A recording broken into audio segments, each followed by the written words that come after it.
Catus, Maximus here. I picked up this Milwaukee heat gun because it was dirt cheap, like $5, missing our little wire, which helps it stand up, but it's still fine otherwise.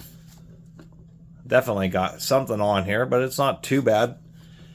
Anyway, heat guns are great until really it's the element that seems to burn out. Sometimes it's the motor, but usually it's the element that goes out. And so it's always kind of nice to have a spare version.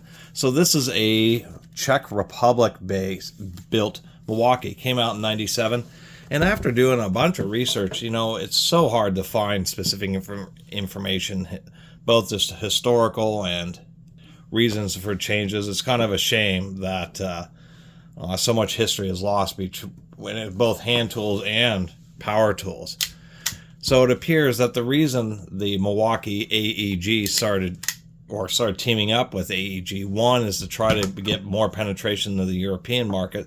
This was just a few years before they ended up getting bought out by the Chinese. But in the 90s, Black & Decker and Makita, the competition really was kind of getting pretty fierce. Milwaukee didn't really have a great showing when it came to the knife CAD cordless tools. They spent a bunch of money engineering their NiCad tools, and they just weren't never that great. Didn't sell a lot of them, and they just didn't have the money to try to develop more new products. So what they did is they focused on some of their core products, whole hogs, sawzalls, that type of stuff, and started teaming up with AEG to get more modernized versions, like the modernizer two-speed hammer drill, which I reviewed a little while ago. This heat gun, same thing. I think they had one before this, but when they wanted to get a new version, they just apparently didn't have the corporate resources, so they just got a rebranded AEG for one. And then two, teaming up with them allows them to get into the European market and offer more 220-volt tools. A lot of the U.S. manufacturers may offer tools in 220 volts for the European market, but it was always kind of difficult because they had an uphill battle against the companies like Bosch and, once again, AEG, Makita, that type of stuff. A lot of the American tool companies became such behemoths because after World War II, a lot of Europe had been blown up. And so, and the U.S. didn't get blown up. So it was a lot of our manufacturers that were making stuff, helping rebuild and resupply Europe in 40s, 50s, 60s, 70s. It's reason why those were the heyday years and why your grandparents seemed to do so well, be able to buy a house and just have a solid working job that paid enough, a working person's job that paid enough to actually be able to buy a house, was from a lot of those boom years. And a lot of that stuff, has subsided in the last, 80s, 90s, etc. to the modern era. And that's one of the reasons why so many American power tool companies really started biting the dust in the 80s, is just because that massive boom in sales started going away. So, kind of interesting design. You slip that collar off, and it's, with heat guns, I kind of understand, but it's actually held together by a couple of simple screws and then snap rings on both sides. If I can get a screwdriver here, this thing is the same way. You just get a little bit of a pry, kind of hold it out so it doesn't snap back into place.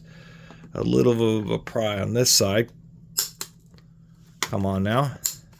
God, that hasn't been pulled off in a long time. Oh, I see. We have some clips there, and I think I managed to break a couple of them.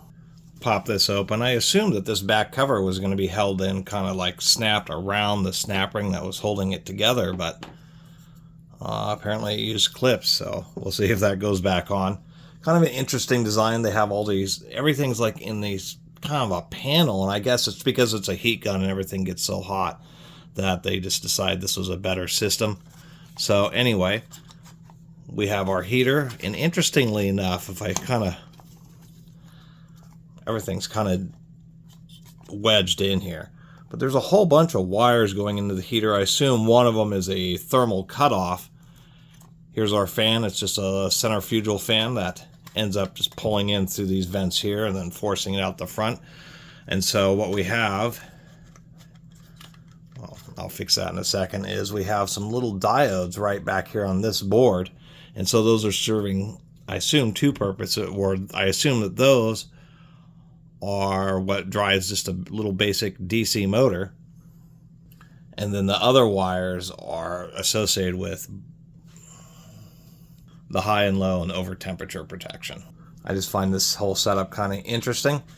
It is just a straightforward rocker switch, which can be a new one can be soldered in because this is just a off-the-shelf component.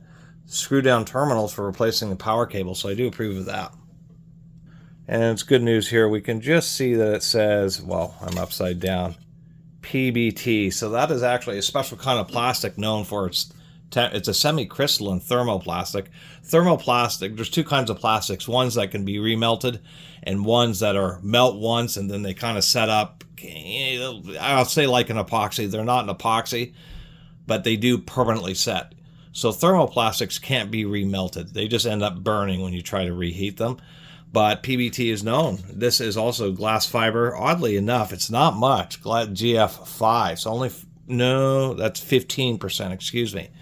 So fiberglass reinforced, and it's known for being, durable and once again, heat resistant. And so that's why it's used on this Milwaukee heat gun. Pretty lightweight unit, pretty basic. I mean, all heat guns are is hair dryers that have lower airflow so that they put out huge amounts of heat. And this is high and low, so that's 500 degrees Fahrenheit or 1,000 degrees Fahrenheit. And I'm now realizing how much I struggle with the snap rings that, or these, assembly rings, that I actually have pliers. They're specially made just for rings like this. Although this does not really have quite enough reach to separate them far enough.